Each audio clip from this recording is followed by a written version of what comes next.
Hey guys, what's going on? Optimus Tom here on another Wednesday evening, which of course means it's time for In the Zone, my little Learn to League of Legends show aimed at you, aimed at making you a better summoner as you traverse the trials and troubles throughout Summoner's Rift. So guys, what's going on? Obviously, very tongue-tied and throat a little dry, so I have my metallic Starbucks cup that I knock out annoying customers with at work by my side, full of course, the fuel to keep me going to bring you awesome League of Legends coverage. But, anyway, we had a patch come out. That was interesting. It came out last night, actually, in the middle of an IPL qualifier match. It was kind of funny. Everybody had to stop the game and download the patch and then try to work out the fact that the champions they may or may not have been picking got changed a little bit. So it was really cool. Brought in the graphical overhaul of Summoner's Rift, which is really awesome. People are quoted at reaching FPSs up to 420 for absolutely no reason on high settings, just because of the way they retooled it. So people who may not necessarily have the best computer in the world, they redid particle effects, redid some of the graphics, especially on low and medium settings, and you know, redid the shopkeeper and cool things like that. He's this little teeny tiny Yordle guy who packs an Infinity Edge in his back pocket, so if you steal from him, you're probably going to wind up dead, or at least there's a 250% chance of you winding up dead. But they redid the whole particle effects and just the whole everything, and people might complain it's a little bit too dark. Personally, I haven't tried it out enough. Got home from work and immediately started working on In the Zone, so I haven't had a chance to really go in and check to see if it is, you know, how the brightness settings are, which apparently there are none in League of Legends, so I haven't really gotten a chance to play around with it yet, but it seems really cool. More people are accessible to the game. Obviously, your game's going to grow, so I think what Riot's doing is a really awesome job. Darius, a new champion. Of course, you'll hear everything about that in our ggChronicle champion select coming out as soon as possible, which means as soon as Tom finishes In the Zone and gets started on yet another video. Woohoo! But he seems pretty cool. Taking a quick look at his skills, so obviously he's very reminiscent of Garen. People who play Defense of the Ancients, he's kind of like a mix between Axe and Huskar. He has a little bit of Hecarim built into him from League of Legends, but other than that, I mean, he's a pretty unique champion. I've seen people just designate him to a solo top champion, but Odd1 and a couple other guys were trying him out in the jungle. Didn't really see too many awesome results from him out of the jungle, though, so I think he's just going to be kind of put into the same niche as Garen, just because, well, that's what they do. He looks basically the same and everything. So he had that. Athene's Unholy Grail finally came out. The Morgana skin finally came out, which is awesome. Besides that, we had like a legendary Jarvan skin, I think, come out. The Amumu skin. All these awesome skins being put in. So graphical overhaul, new skins, new Ashe model, which looks fantastic. All their skins got super updated and it looks amazing. So now I'm just going to be playing a bunch of Ashe because she looks hot. But other than that, today's topic for In the Zone is actually not the patch. I'll probably do something on that later on, like after we have a chance to fool around with stuff. Take a look like 2 weeks back. My In the Zone episode 24 actually went over one of the previous patch notes where they announced Athene's Unholy Grail, or at least unveiled what it did, but didn't actually release it. So you guys can go back if you want to feed your, feed your addiction to the new items and figure out what Athene's Unholy Grail will be doing for you. Go back to episode 24 of In the Zone. I've already got like a whole detailed outlook on that, but other than that, ladies and gentlemen, we had some pretty awesome League of Legends matches going on beginning of this week. And, you know, it's only Wednesday now. We've already had some amazing matches going on. Last week's In the Zone, you saw me talking about Dignitas and Legion in one of the Reign of Gaming Invitational tournaments. And now we had another awesome game between Legion and Team SoloMid for the semifinal spot to be flown out to San Francisco. The other side of that, spoiler alert, Team SoloMid Evo, or whatever they're calling Epic now. I guess it's TSM Evo. I don't know. TSM Epic. Epic Gamer, the other part of TSM that isn't in the gaming house. One doesn't necessarily celebrate as much Bay life as the other one. But they are in from one side, whereas now Team SoloMid came in from the other side. They beat Legion in a best-of-3 series, which I'll actually be taking a look at, so you'll probably want to keep that in mind. You know, like I said already, spoiler alert, if you didn't watch the games, you want to go back and do it. We're going to be analyzing the game anyway, so you guys are going to wind up finding out the results by watching In the Zone, so woo, sorry guys, spoiler alerts, no fun. But anyway, I mean, we had awesome matches of the IPL 4 qualifiers. Legion, once again, was playing against Dignitas. And just MTWNA took apart TSM Evo in that one. So, really awesome games. Lots of high-level play coming out. And lots of interesting champion selections on top of a lot of the tournaments implementing the 4-ban system, where you ban a character in chat and then go into the game and ban up the 3 characters in the normal kind of standard pattern. So with the increase of champions, of course, means that there's an increase of bans, meaning that you have to increase your repertoire of characters you can actually play to match the ever-expanding list of characters. Otherwise, people who may only have 1 or 2 champions they're really, really known for and only play some of them to a lesser extent are really going to be hindrance on their own team. For example, like the player that comes to mind is like Spam Happy. He plays Poppy and like 1 other champion. Well, now you have 4 bans. You don't have to worry about spending 2 of your bans on Spam Happy and then only worrying about 1 other ban for the rest of the team. Normally, you could shut down like one person's like best champion and then go for 2 bans that would work with the team composition around it. But now you can basically solo out 1 person entirely by banning like their top 2 champions and then ban people that would work in a team composition you think they'd go for. So really, really cool stuff going all around the LoL community. But aside from everything awesome that's been going on, want to go back a little bit to what I was talking about the Reign of Gaming Invitational between Legion and Team SoloMid. First of all, Team SoloMid's kind of been entering their serious mode. We saw some Facebook and Twitter messages from Reginald. He's been streaming like nonstop now. He's entered like his training mode and he's going like all hardcore. And you know he's practicing basically nonstop. He's working for his website and then he's super practice mode like every single night streaming. Dyrus and the Odd One have been duo queuing like it's their job. Well, it is kind of their pro gamers, but they've been duo queuing together all the time. Chaos and Special have been playing together. I've seen them actually in the featured matches. So it's really, really cool that, well, first off, my dog is getting really, really, really excited about the fact that Team SoloMid is getting ready and geared to go in for the Season 2 finals, which should be coming up sometime in the summertime at DreamHack. So that'd be really, really cool to see them be in like tip-top shape. They definitely don't want to be falling to Moscow 5 or any of the European teams anymore. So they're really starting to get like their try-hard boots on. In addition to this, you know, TSM Evo, Epic got picked up by them, and they've retooled their team. And they look very, very fearsome to play against. MTWNA took out TSM Evo, who's looking fierce, and they've picked up. They picked up Muffin Cutie for their support character, sending balls to the top lane. So all these teams are really, really getting like into the gear of tryhard mode and let's win the Season 2 championship and let's do something awesome with it. So we're starting to get like with the IPL 5 qualifiers, with the Reign of Gaming Invitational coming from NA and EU, the TSM tournament, all the tournaments are really bringing together these teams in what we want to see from these professional level teams all the time. Everybody's really cracking down on practice regimens. On top of this, you know, we had the player swap for all the teams. CLG got Voyboy. They let St. Vicious go to Curse. St. Vicious got Curse, and they let go of Crumbs.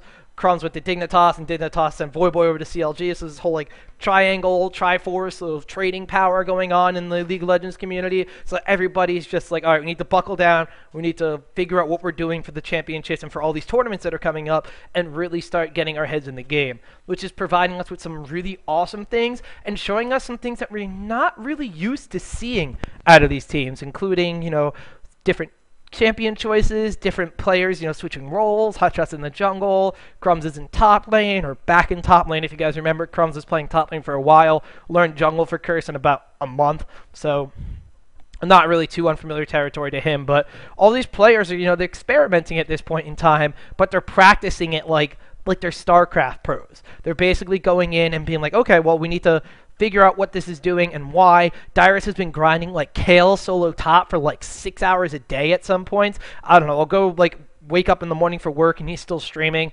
I'll check Twitter when I'm not supposed to be at work and he's still streaming Kale. And then like I'll come home and he's about to go to bed after playing another game of Kale. So he's like really hardcore grinding, trying to make these things work. It's really cool to see this level of professionalism coming out of the players. It also gives us these really, really awesome games, such as game number 2 from last night in the Reign of Gaming Invitational between Team SoloMid and Legion, which now that I've, you know, rambled on and on and on for like ever, we'll actually get into.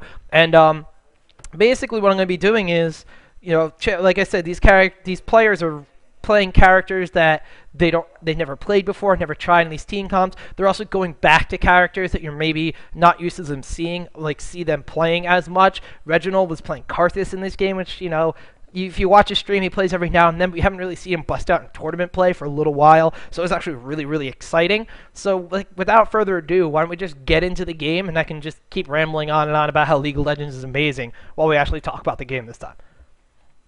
So I do have the pop-out thing actually open this time, so haha. If I, haha, there we go. Let's say, so if I like full screen it, it should make these little bars go away. Awesome, Optimus Tom is good. But anyway, we are watching this from the VOD archive on Twitch TV from the Curse Reigning Gaming Invitational, twitch.tv/curse_LOL. Check out all the footage that they've had from all these tournaments. But I Love You, Liquid, Crumbs was casting. Of course, everybody doing the casting is a really, really good job. So definitely go out, check out these VODs if you want like the full game. I'm obviously going to skip through and bring up a couple brief points. But anyway, Legion's on top and Team SoloMid is on the bottom. And we can see right now that, yes, something's not really familiar with this TSM comp. So Reginald's on Karthus, Odd One's on Maokai, Chaos is on Kog'Maw, Xpecial's got Soraka, and Dyrus is on Kale. So hold on, we're maybe thrown for a little bit of a loop with some of these champions, or maybe you're not used to seeing some of these champions. So let's start with what we know. First off, Chaos is his Kog'Maw. So Kog'Maw is a hyper carry. He's weaker in the early stages of the game, but he has a very, very, very strong late game. So we all know that Kog'Maw is super, super hyper carry, and once he hits level 6, he has his ultimate and his W to give him super range in the lane, so he's going to be able to harass champions down. He's dealing percentage of max health damage and everything, so yeah, he kind of gets to be this spiral out of control champion. The only problem is Kog'Maw, of course, needs protection, and if he gets the protection, he's going to be able to machine gun down his targets with the percentage of HP damage, because that's what he does.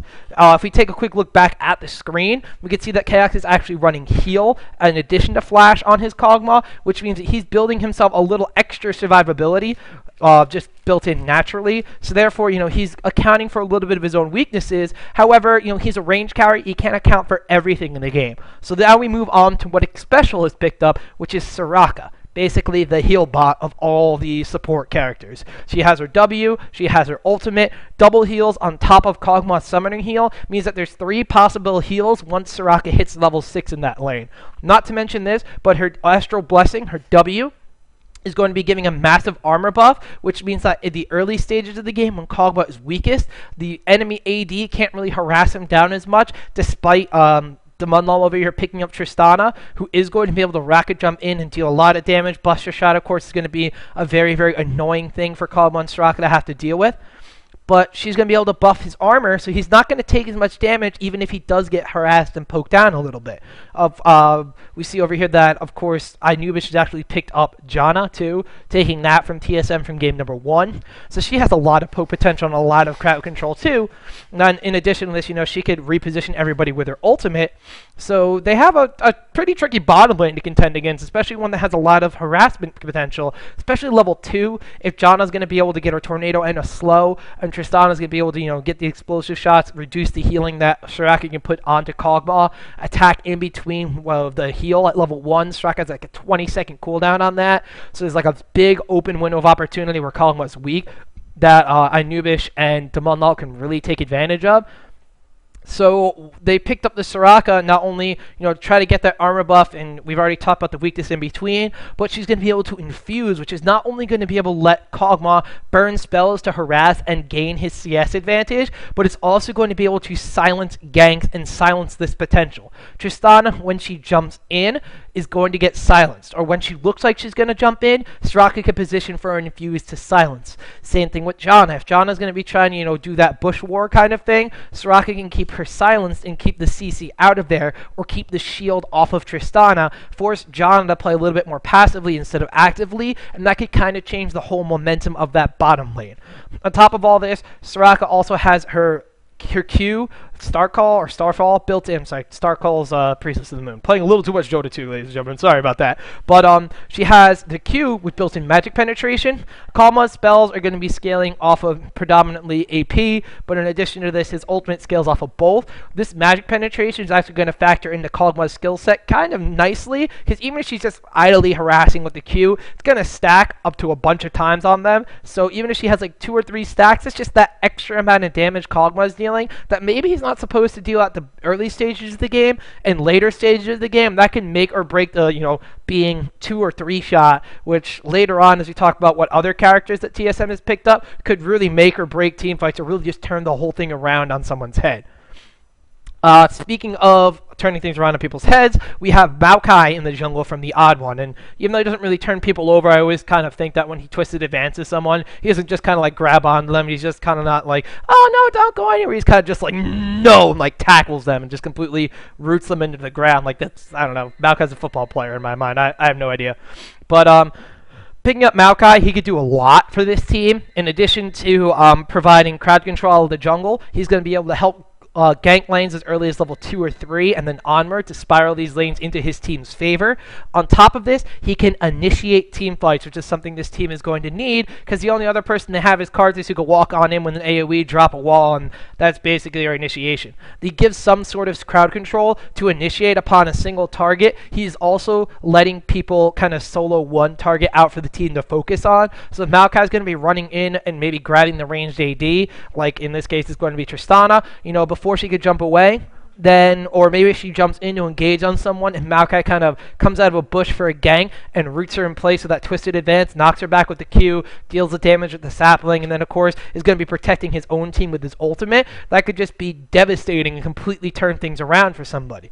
On top of all this, Maokai is naturally tanky, so he's going to be able to build utility items such as a Shrelia's Reverie, Randuin's Omen, Frozen Heart, things that not necessarily will do anything for his skill set or for his damage output, but of course it's going to just increase his passive natural tankiness, and on top of this, it's going to do a lot of work for his team. Shrelia's, we already know what that does. We talked about that many times in the zone, but like on top of all this, Randuin's Omen to slow people down, Frozen Heart to reduce the enemy's attack speed, on top of giving ridiculous armor, all this awesome stuff. On top of this, you know, with a Frozen Heart and Mercury Treads and, you know, pretty much like Shrelia's, and that's about it. Like, Maokai has like a 12-second cooldown on his ultimate at level 3, so it's ridiculous. It's absolutely insane. And then he's going to have the mana pool to do all this because Frozen Heart gives like 500 mana, which is absurd. So this Maokai is actually going to be a really awesome pick in this team composition because he kind of fills in holes that the early game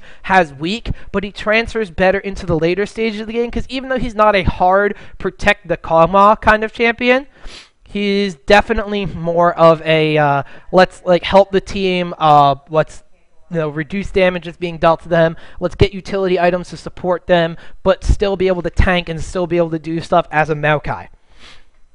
Reginald picking up Karthus, which we haven't seen him do for a little while in tournament play, is an ability power hyper carry. So now we've gone from the Kog'Maw is the AD hyper carry to now we also have an AP hyper carry. Well, why are you saying that Karthus is an AP hyper carry, Optimus Tom? Well, Karthus is one of those few champions in the game where he can just stack ability power items, put Defile on, walk into a group of people, and that's about all he has to do.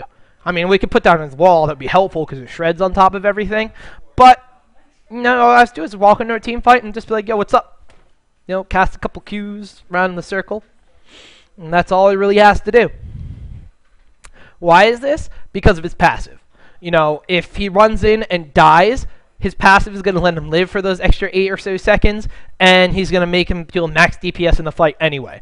If he runs in and dies in a spot, the enemy team is forced with the, well, we could try to take them out before Karthus deals a lot of damage to us, and we're stuck in this little area, or we now have to reposition ourselves for this entire team fight, and they're going to collapse on somebody if they move out of position or don't move with the team, or maybe we'll just get someone picked off by Karthus anyway. So he runs in, he dies, he deals damage anyway. There's no way of preventing the damage being dealt from Karthus.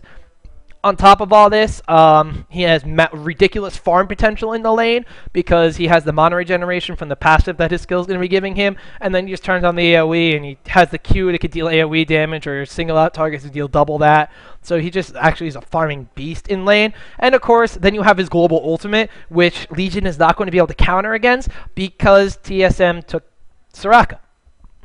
So now that they secured Soraka, they take the global ult in Karthus. They're not too worried about them being able to heal through it or anything. Janna has a shield, and that's about the only thing that can make people live through it at this point. So Karthus is very well situated in this team because, you know, he, like, for Kog'Maw's weak early game, Karthus, of course, they'll say is a late game hyper carry champion too, but he does a lot more than like the AD counterparts will do just because he's an AP based champion.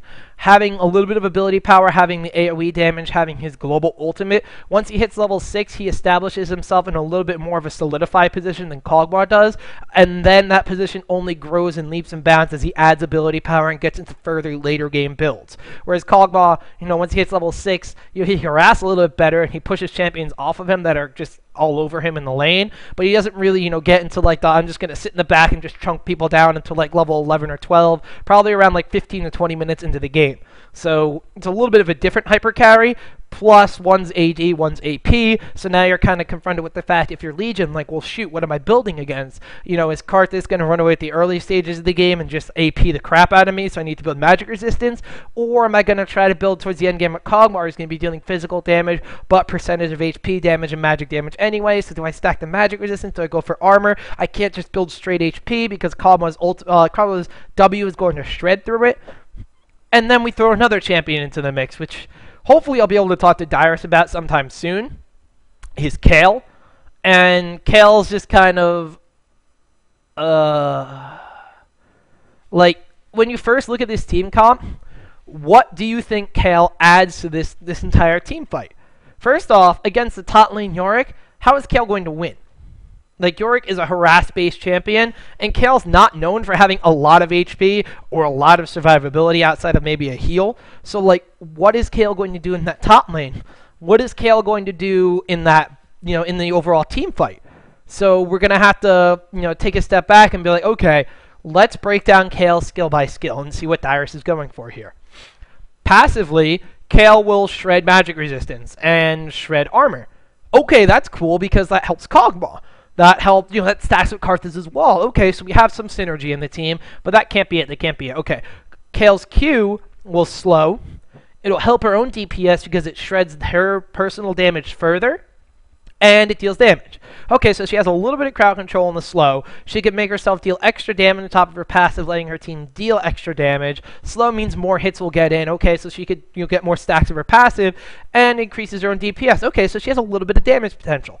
Her W heals. Okay, so that's going to partner cool with Soraka because now Soraka has 2 heals, Kog'Maw has Summoner heal, and Kale has a 4th heal. So there's 4 heals on this team, and if, my logic serves me correctly, when Dignitas did a triple support comp and they had all these heals late game, even though Kale's heal isn't nearly as powerful as a Soraka or a Taric, it's still a heal late game, so you can't count it out entirely. So when they had, Taric heal and a Soraka heal and a Soraka ult and a Summoner heal and a Summoner heal and everything else, Dignitas is really, really, really hard to kill late game. So Kale going into this late game composition brings just another element that's going to help that late game be even tougher for the opponent's team. On top of all this, her heal does something that the rest of the heals don't do in the game, and that is add a move speed buff. So not only is this going to be able to let Kog'Maw, say, run away from an encounter, he's going to get healed up, he's going to be able to move away quicker than his opponent is going to be able to chase him, but it's also going to be great for repositioning anybody in team fights. Just drop the move speed buff and a quick heal on them. A heal is never a bad thing in a team fight unless for some reason that one character has not taken any damage at all, so he's going to be able to reposition his allies a little bit better and quicker and easier that way. On top of this, it's going to be ridiculous for chases. Like, if they ever get into like a fight or he needs to chase somebody down a lane or something, he can just cast out on himself, run faster, slow them down, and then get those extra hits in. It's going to be a little bit insane. So now we have Kale's E, which is bringing the hybrid deeps down on people. It's hard to fight in a lane because her E is going to be obviously making her have a ranged attack first off. So she's still going to be able to deal that physical damage from the ranged attack. However, on top of all of this, she's going to be adding a passive magic damage bonus to this, and it's going to splash and deal damage in an area of effect, much like Tristana's explosive shot is going to do. So, okay, what do I build against that? This also factors into the, alright, Kog'Maw's dealing AD, Karthus is dealing AP, Kale is dealing both. What do I build against? So it kind of plays with your mind a little bit. So they're not going to be able to be like magic resistance or armor, and they can't just build HP because once again Kog'Maw's going to shred the crap out of that. So they're kind of put in this precarious position that they don't exactly know what they're going to be building to tank through of all this. And then we come to Kale's ultimate, which is absolutely insane. The ultimate is the ultimate in protect the Kog'Maw strategies because it makes Kog'Maw invulnerable. There's no way to dive down and insta-give Kog'Maw early on in the team fight with Kale's ultimate. When this is on Kog'Maw, it's going to give him lasting team fight presence, which is something you don't want Kog'Maw to have if you're fighting him. Once you pop that ultimate down on Kog'Maw, that is basically 1 or 2 people from the enemy team that he could just machine gun down with his W. It's insane. It gives Kog'Maw this ability to be basically a one-man GIMP squad. He just goes in on the enemy AD, goes in on the initiator, goes in on the support, goes in on the guy that's going to be trying to get him off of the rest of the team, like a Lee Sin in this case for Legion, who's going to want to jump in there, or Tristana, who could jump on top of him. Kale pops an ultimate, Kog'Maw just turns and fights for like 2 or 3 seconds, then starts running on the last second. That just means that, that's 2 or 3 seconds worth of attacks with a Phantom Dancer and Berserker's Grease. That's basically 3 to 4 attacks for free, which if he's got an Infinity Edge later stages of the game, he's shredding health and everything. That's basically a dead character right there. So it's giving Kog'Maw basically a free kill in team fights.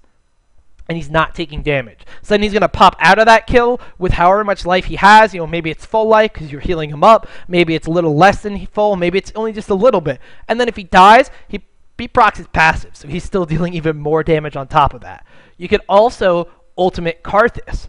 Because if Karthus gets ultimated with Kale's R, and then he has his passive after he dies, he can just turn on wall. Kale's going to shred with her passive. He's going to turn on the AoE. He's just going to do everything. He's just going to walk in there. Basically, if you have the statue of Karthus, he's going to walk in there like this. He's going to turn around. He's going to take some damage. He's going to get ulted, live for 4 more seconds, have his passive proc off after Kale's ultimate dies and he dies, deal even more damage, and then proc the ultimate the last possible second for maximum DPS. So Karthus, it's GG, yo. That's basically all it is. So, looking at this right now, we have... Oh, by the way, Kale's a late game carry. Infinity Edge, Phantom Dancer, Last Whisper, done. You could go, even if you wanted to go, stacking off of the shred, you go, Malady, Madreds, maybe it's not as good, done. Whatever. Ginsu's, Nashor's tooth, done. Doesn't matter. Kale's a late game carry because of the potential DPS she has on everybody, so... Now you got 3 hyper carries late game. And you have 2 characters in the early game to supplement this, to try to let your team survive. Yeah, TSM, I don't even know if they did this on purpose, but they have a pretty sick comp. The only problem is they need to play for the late game. Soraka and Maokai will fill some holes in the early stages of the game, as we already discussed and talked about. But early game still is fairly weak. And one of the things is, as we're actually going to get started talking about the game now that I have I've wasted a half hour discussing the picks and everything for TSM because that's super skill intensive from them. But anyway, now that we've actually discussed all this stuff, one of the early weaknesses this team has is Maokai needs a blue buff in the jungle. So like I said, I'm watching from VODs again, so forgive the little bit of the shoddy quality. But right away, Legion's going to identify this, that Maokai needs this blue buff, and they're going to go invade. While they're over here, though, take a look at the minimap. Maokai is starting rates like his normal pattern, so he's trying to stay on track. We see here it's 1:43, so those rates should be dead. Once it's 1:45, Maokai, he starts walking over. Those rates are dead at this point in time. This is going to let Legion, have their normal players go back to their lane. Yorick's going to go back to lane. Dyrus is sitting here for a little bit longer, so Dyrus is losing out on a little bit of experience to Yorick, but it's not going to matter because of what Legion does to react here. Prowly stays in the bush. Janna stays down here. A lot of Mortis stays around here. They want to contest this, but they can't because of the ward coverage from TSM. They want to try to catch Reginald, but Soraka already has a heal. Maokai has now killed Wraiths, killed Blue Buff, and now picked up Wolves. A lot of Mortis is just going to start his red with a leash from Prowly. That means in this point in time, Cruiser got to the lane first and has 1 CS on Dyrus. Maybe 2 or 3 CS. Soraka got to the lane a little bit late, so Damunmal's poking down Chaos a little bit, but it's really nothing too hard right now. Yorick right now we can see has 3 CS on Dyrus. A lot of Mortis just killed Red Buff. Maokai is going for his own red buff. So now that Lord of Mortis is still like so behind, he's like 3 or 4 creep cans behind in the jungle to Odd One. This means that he's going to have slower and less frequent ganks. It's going to take the pressure off that weak early game that we're talking about TSM has. He's also going to, not be able to have that much presence in the lane because he's under-leveled at this point. That's going to let Odd One do stuff like this. The first gank of the game is not an early level 2 Lee Sin gank, which I absolutely love. Why don't you do this, Lord of Mortis? Oh, wait, because you wasted too much time. So the first gank is actually from Odd One with a double buff at 3 minutes and 28 seconds into the game. A premature flash from Cruiser is actually going to wind up getting a kill from this one. Actually, Dyrus is going to burn the flash too. Maokai is actually going to pick up the kill off the red buff. But still, picking up an early kill like that, it's going to help snowball the lane for Kale. Cruiser misused the flash, so, they shouldn't have gotten the kill there, but they did because he flashed before the twisted advance. But, Cruiser's going to burn teleport to get back up to this lane. Kale is a little bit ahead of him now, even though, Kale's like 2 CS ahead. She has an assist. The lane's been pushed a little bit. He's down in both of his summoners. Kale has used both the summoners to try to pick up a kill too, but still, that means that now any advantage Cruiser had from going back to lane a little bit earlier after the failed jungle invade means that Dyrus is caught up and then some from it. So keeping Lord of Mortis down on the jungle just did all of that for TSM. And it took what their weak late game or their weak early game is that they're trying to push into the late game and made it stronger. So now it's going to be super, super hard for Legion to do anything against this top lane. As we can see here, Lord of Mortis is just going to sit here in this bush. And he wants to go to gank Dyrus, but Dyrus isn't even in lane. Dyrus went to go take golems. And now, like, with this information, Dyrus is going to hide in the bush. Even the casters knows it, but I love he's doing a really good job, like, showing the vision for you guys here. But, he's just going to wait and play passive and be super, super smart. Dyrus knows when Kale is weakest, which is the early stages of the game. So by playing safe and super smart, he's just wasting much more time on Lord of Mortis. Look, Lord of Mortis is still here. He's just sitting here. And now he's going to try to recall because he thinks Kale's gone. Kale's just in this bush. He's going to float back and forth. Lee Sin is still here. He's wasting like a good half a minute out of the jungle on this, maybe moving on 40 seconds now. We take a quick look over at Odd One's little portrait over here and over by these rates Reginald keeps taking, which is another key point. Reggie is a farming machine this game. We'll talk about it a little bit later. But Maokai is level 5. Lord of Mortis is level 4. Lord of Mortis has 14 CS to Maokai's 27, 28. So extra level, double the CS, low, like behind start in the jungle. It's not looking too good for Lord of Mortis' jungle against Odd One, which means that pressure that Lord of Mortis wanted to put on with the Lee Sin at the weak early stages of this TSM's composition is not going to be able to happen at all. So now TSM, all of a sudden, their disadvantage is starting to turn into a little bit of an advantage. We are eventually going to see a gank from Lord of Mortis in this middle lane, as he does want to come in and try to pick up a kill on Reginald. Maokai is going to come and get a twisted advance down on Prowly, though. And even though Prowly pops the ultimate and gets out of the AoE of Karthus is already level 6, so it's going to be a 1-for-1 trade instead of being a kill for Prowly and Lord of Mortis and an advantage in the lane. So it's a little bit of a loss there because they traded 1-for-1, which, is never going to be a bad thing. But Cassiopeia died, Karthus died, and TSM still technically came out ahead. So the ult and the passive of Karthus already becoming a factor for this game, whether it's that they just can't contend with it. Right out of the gate, level 6 on a gank, it turns the gank into a 1-for-1 instead of just a 1-0, get the heck out of there. You take a drink here. But TSM, of course, it will always be TSM. Their cockiness will sometimes get the best of them. We can see Autumn waiting in this tri-bush over here for Dyrus to push the lane through to the tower. Doesn't really wait for the creeps to get there all the way and decides to go in on Cruiser. He's going to twisted advantage come in here, but he's not checking his mini-map. Cassiopeia just died, but he's not recognizing this, so it's actually going to be a little bit of a fail gank here. So this gives Legion like a little bit of breathing room. So with Cass missing, Maokai goes for a very, very risky gank on Cruiser. He is Yorick, who can sustain himself very well with his E. Actually didn't get a shot of what he was leveling up, if he has a level that, like, lower levels of that E than his W, or what his build is on Yorick right now.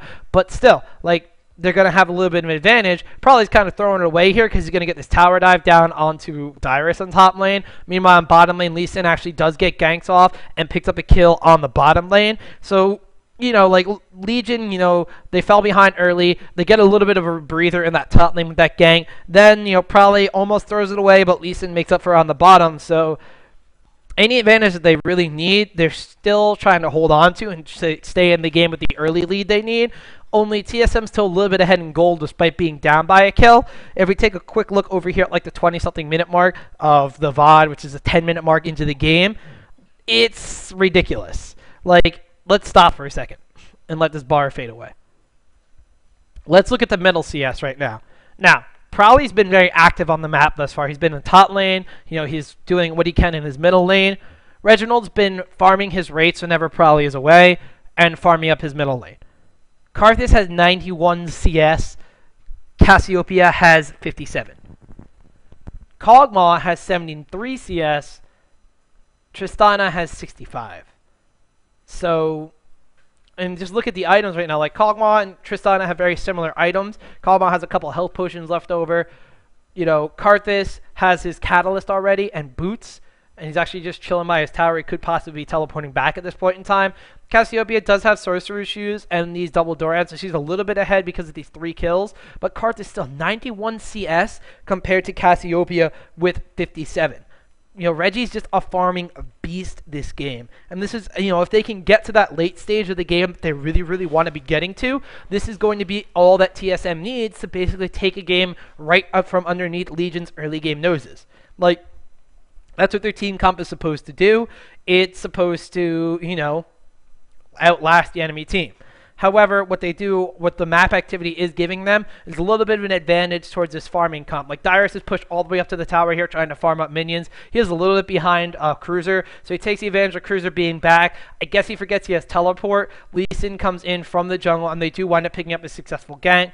Bottom lane here, you know, we can see Damonlaw's getting harassed out by Chaos. This is why Chaos is beating him, you know, by 10 CS in this bottom lane right here. And Chaos, you know, he has a hard sustain from Soraka's heal on top of his health potions, whereas Damonlaw doesn't. Damonlaw only has a shield from Janna and no hard sustain heal.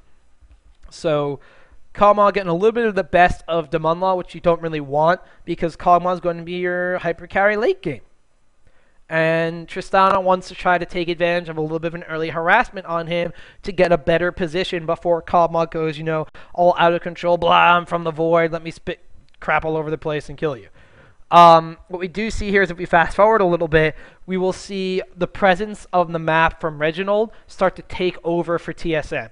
Even though he's stuck in the middle lane at this point, watch this. Damonlaw is going to come in here with a rocket jump to try to get damage down on Chaos. They get a lot of damage down, and he gets the passive from his E down on Chaos, which is very important, so Specialist Heal doesn't do much but add armor.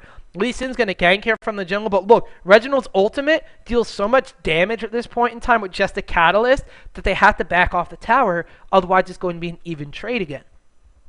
You know, this is going to prompt that Prowly's going to go in on Reginald over here and try to pick up a kill, which, you know, we're going to be very, very quiet about it and see if he does.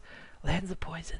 Lands the Twin Fang. There's a kill. So he is going to pick up a kill, but then he's going to walk into Odd One, who's, you know, trying to equalize the map presence that he can, which is the weak point for TSM at this point. He's filling the hole. So he's going to go in there and pick up a kill on Prowly. On top of this, this is very, very important. Legion, after pushing bottom lane back, being chased off by the ultimate, goes for a dragon attempt. Maokai comes in, boop, steals the dragon. What happened to Legion's map presence? What happened to their map activity? This just got dragon stolen from underneath the noses. I didn't know what happened. Like, it's odd one just walk in, stole dragon. Like what? And this is where it starts to go downhill for Legion. Damonlaw, you know, gets caught out of position after this because the bottom lane comes back fully healed. TSM, they're down by a kill. They're up by about 2k gold. Reginald's farm, 113 to Cassiopeia's 69. Kog'Maw's farm, 97, 98, 99, 100, increasing to Damonlaw's 77. Kog'Maw has the makings of a Zeal, whereas Tristana has a Vampiric Scepter. you know, he does go back here and buys the Zeal, and we'll pick up a Vampiric Scepter too. So he's matching Tristana's items on top of getting ahead of her. So now you're starting to see like, okay, well, Legion had a spot where they could take advantage of everything. They got the dragon, they kept the gold lead, they swung it more into their favor with more kills, more map presence, a dragon under their belts, and now they can combat with the farm that TSM has gotten. TSM though, with this farm, it's a little ridiculous at this point, because now we're going to see the power of Reginald just sitting around, farming, taking raids, taking blue buffs.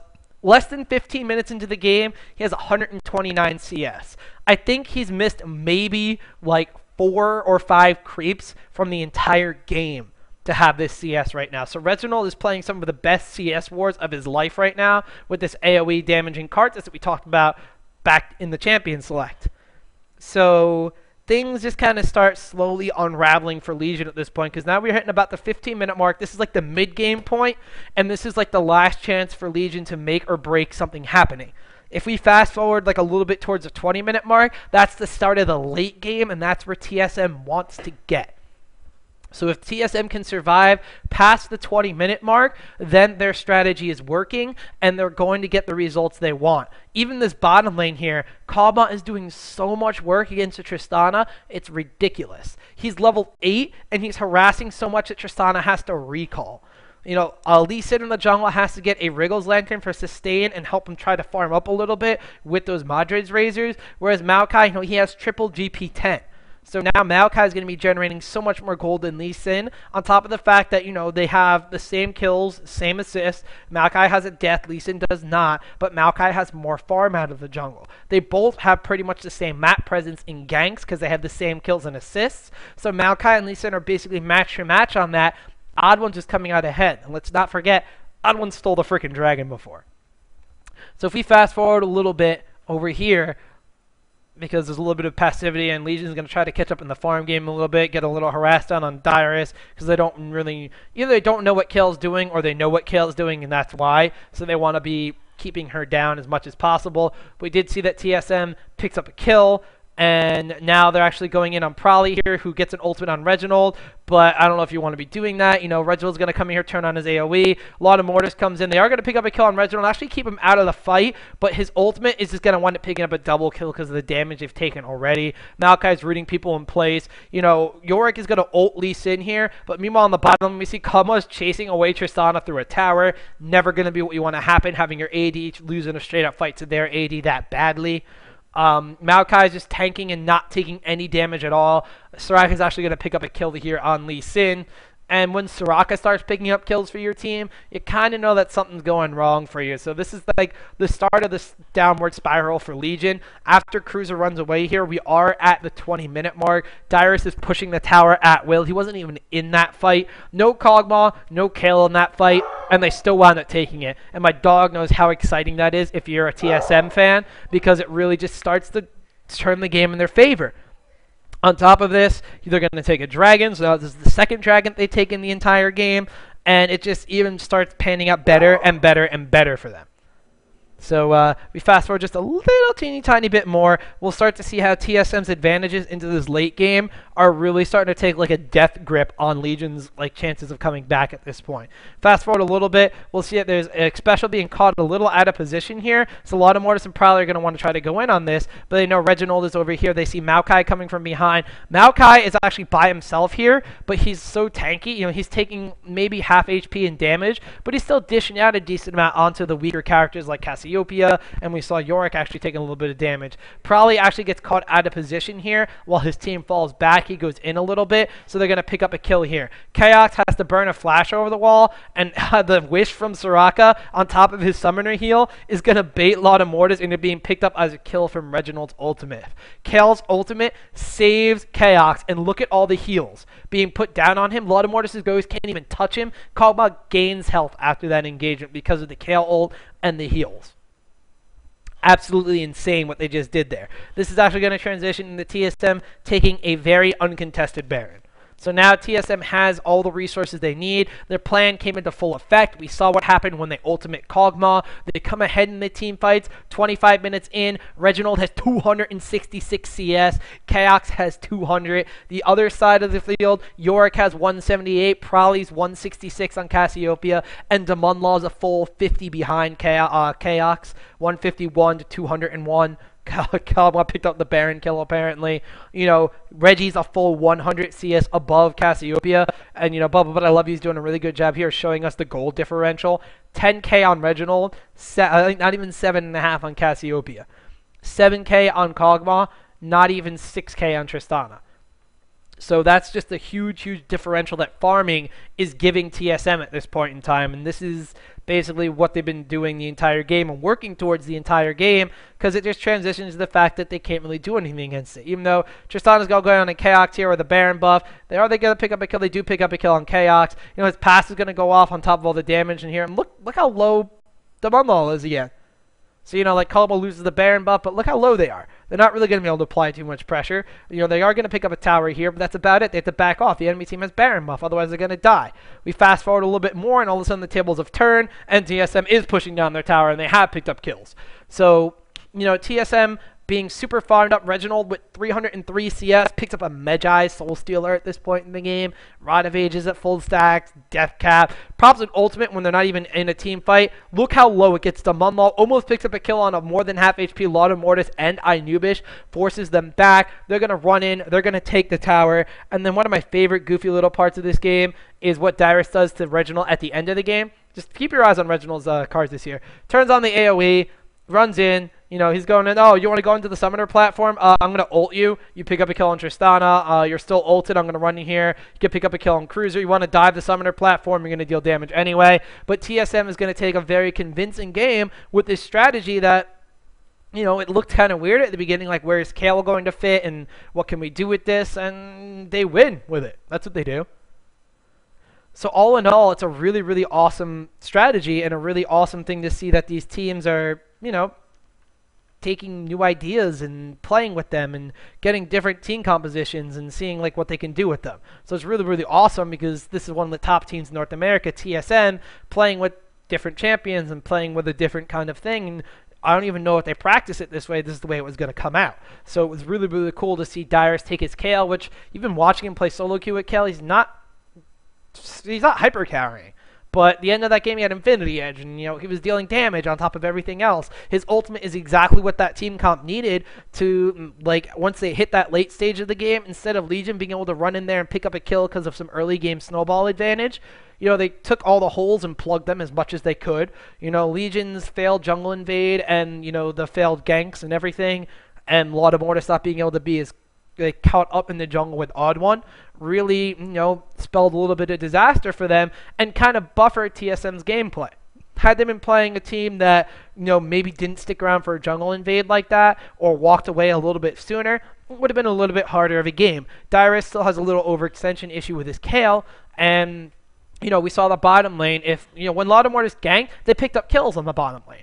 But the bottom lane was a little bit too far ahead of Damunlaw, so maybe if there was a different range carry, like they banned out Graves on Damunlaw, and he played Graves in the previous game, and he didn't do a super hyper carry job. They wound up losing the first game too, spoiler alert. But he did a good enough job. They banned it out, and he had to play a Tristana, which didn't do as much as Graves did against Kog'Maw in the first game. So, you know, all these things kept in mind. TSM has a pretty cool strategy. We see them refine it. It could be deadly, and I want to see Reginald being ulted more on Karthus and just walking into a team of people and just killing people because it was hilarious. But Dyrus with his well-timed ultimates was saving Kog'Maw, saving the team fights, and making everything absolutely insane. So that is what TSM did to Legion in the Reign of Gaming Invitational this last night. So if you guys like that a lot, obviously check out TSM. They're going to be playing a lot of upcoming tournaments, a lot of qualifiers and everything. MLG's around the corner. You're probably going to see them there, so pay attention to that. We have some top EU teams coming over for MLG 2, so obviously stick around, pay attention to that. IPL 5 qualifiers going on. The Reign of Gaming finals are going to be the first weekend in June, weekend before my birthday, ladies and gentlemen, so make sure you tune into that. It's going to be awesome.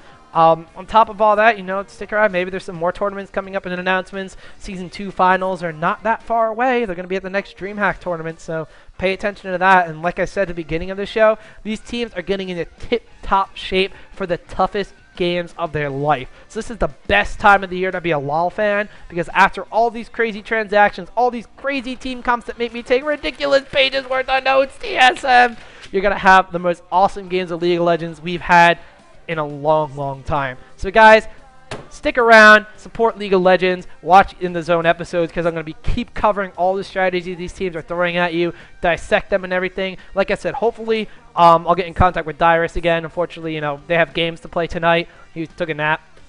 What you have to do when you stay up all night streaming, obviously you need to sleep sometime. So if I can, take a look for an interview from Dyrus. Hopefully he'll agree to it. He's a pretty cool dude. I'm a pretty cool dude, I think. So talk to him a little about Kale and a little bit more about this team composition and see if I missed anything. But ladies and gentlemen, get out there, try out Darius. I hear he's a pretty cool guy.